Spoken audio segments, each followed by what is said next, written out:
Okay, here we go, gang. Part 2 of FEMADUDE disaster video tips. Okay, here's my book. I wrote this book, and it's very important for you to get this book as soon as possible, and I'll be telling you why shortly here. Okay, my name's Robert Winter. I've been a FEMA inspector for 27 years. I've gathered a lot of information and put it into a couple books to help disaster victims. I was so tired of seeing disaster victims taken advantage of by FEMA and especially their insurance companies. So I put together this book that'll help you through that, and you can battle back and get the money that you deserve, okay? So here are some of the very important tips added on to what I already did in my first video. First of all, receipts, receipts, receipts. You cannot have enough receipts. When I've been on disasters doing an inspection, I always ask, hey, are you saving your receipts? And they always say, no. I'm going, you're kidding me. You need those receipts. There's 3 reasons why. FEMA's going to want to see them. Don't give them the originals, make copies, because your insurance company is going to want to see them. And then, most of all, which is great, the IRS is going to help you out too in this disaster because it's federally declared. So you'll be able to get deductions almost up to 100% on all your receipts. What kind of receipts? I'm talking about everything: hotels, gas, food, tolls, clothing, food, whatever it is that Hurricane Matthew made you spend money on, you want to keep those receipts, okay? So very important, receipts, receipts, receipts. Okay, remember, there's my book. It's on websites. Okay, back on the receipts, you want to have a paper trail, okay? If you don't have a paper trail, it didn't happen. You know, the government is, so make sure you keep those receipts, okay? Other thing to know too is when you call FEMA, they're going to make you call your insurance company. A lot of you probably already know that, but for those of you who didn't, what they're trying to stop is double dipping. FEMA doesn't want to pay you for the same thing that your insurance company paid you for, like a refrigerator, a TV, a stove, clothing, whatever it may be, so there's no double dipping, so they make sure you call your insurance company.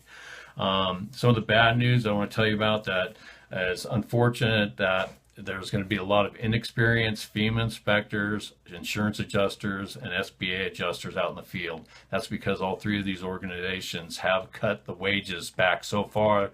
They're actually the wages we made in like 1990. Yeah. You know, like almost 25, 30 years ago. Okay, so what a lot of the experienced inspectors have done is moved on to other jobs and other careers. So that's kind of an unfortunate thing, but there's still ways around that. In my book, it'll explain a lot of things to you. In fact, I just saw an ad for SBA who's trying to get some adjusters to work for them, and they're offering like $23 an hour. Yeah, it seems like a lot, but it's a lot of work too. And how experienced are they off the street? Okay, so also dealing with inexperienced inspectors, okay, you got to do your homework, okay? You got to ask them the questions. I have all that stuff in my book, and it tells you all the things you need to know. Hey, is this your first flood you worked? How many floods have you worked? How many states you worked? How many years have you worked in disaster field? Are you from the mother insurance company, or are you one of the cat companies? Okay, there's a lot of companies, all the cat adjusting companies that work for the insurance companies, and they have all the adjusters that come out to your home. Also, very important, let your insurance company make you an offer before you laugh in their face, okay? Let them make you an offer. Then when you don't like that, what you want to do is get a public adjuster. Now, you got to do your homework again. Make sure this public adjuster is experienced, okay? If he's inexperienced, it can be a bad situation for you, okay? They're also going to have you sign a contract with them. Once you sign that contract, that's it. You're out of the thing. They deal with the insurance company. They'll come back with a check and you sign it or not, okay? So the thing to look on that contract is what is their percentage. This thing is a win-win situation with a public adjuster because the more money they get you, the more money they get. But you want their percentage to be 5 to 7%. But sometimes you look at these contracts, it's like 20%. So say they got you $100,000, you're going to have to give them $20,000? Really? Anyway, you can check around, and some of your friends may have used one and they were good and only 5% interest, maybe even lower. So make sure you do that. Don't sign on the dotted line till you know what exactly it all says, okay?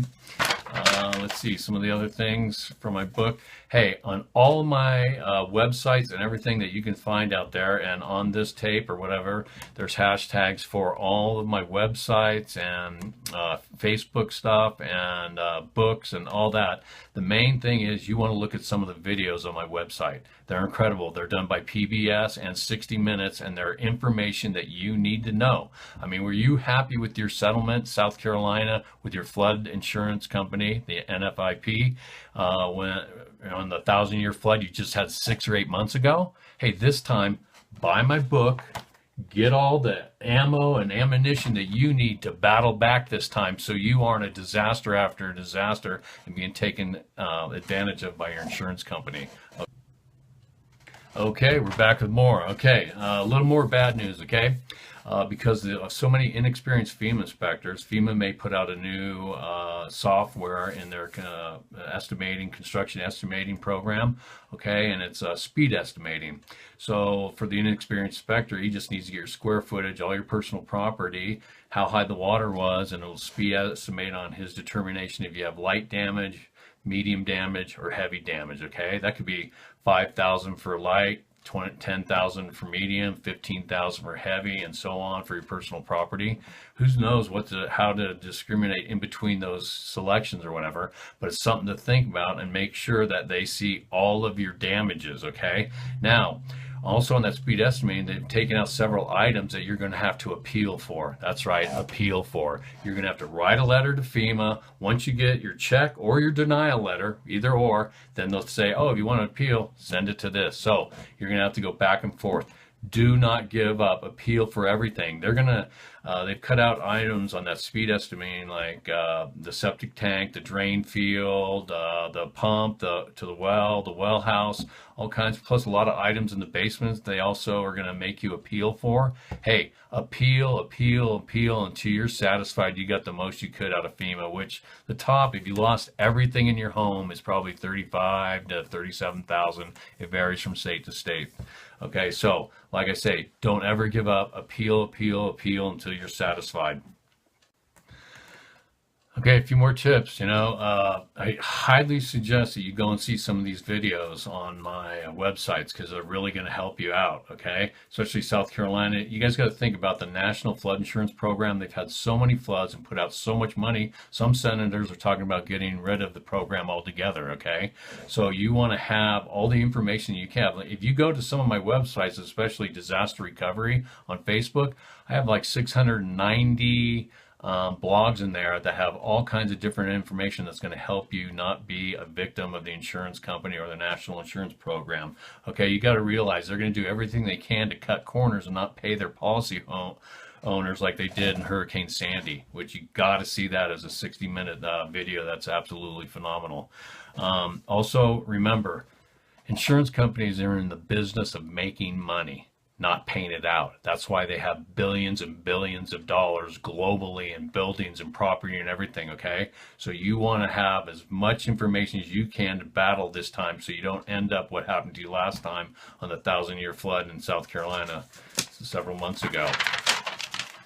Okay, remember too, now FEMA is an essential needs program, okay? But you want to apply for FEMA no matter what, and even if I've been bad-mouthing them a little bit, because they have other things like housing and personal property loss and real property. Whatever they do give you, you're better off than you were before.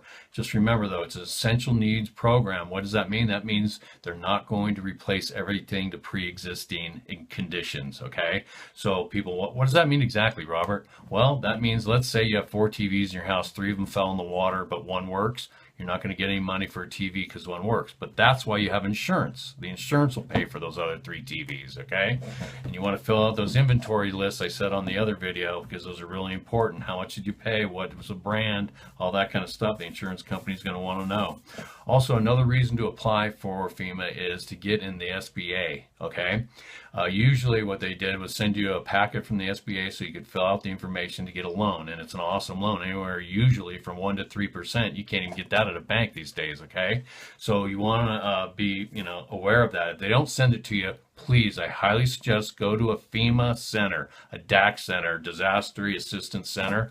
They have them all over. You can go on their website, find out where they are. They're not going to tell you all the information I'm telling you because they don't want you getting all the money, right? Anyway, but SBA is there. They'll even fill out your stuff for you. If you take some of your tax stuff down there, they'll even tell you before you start if you are going to be able to actually qualify for the loan.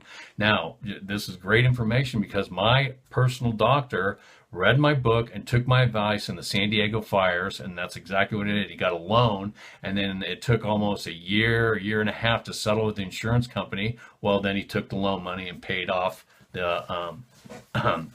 loan from the insurance money when they finally settled. Sorry if that was confusing.